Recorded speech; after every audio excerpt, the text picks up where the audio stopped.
Una pa lang, ang isip ko'y litong-lito na, sarili ko'y di maintindihan.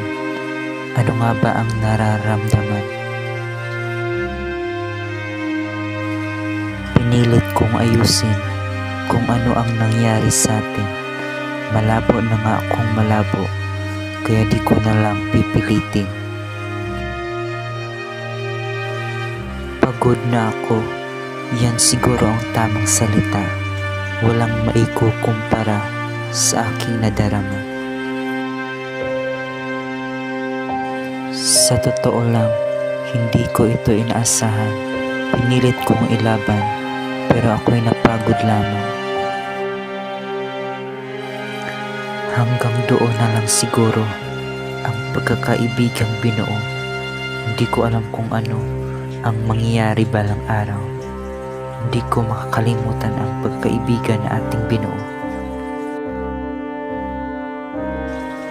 Biglaan ng aking mapagdesisyonan, hanggang dito na lamang ang pagkakaibigang nasayang.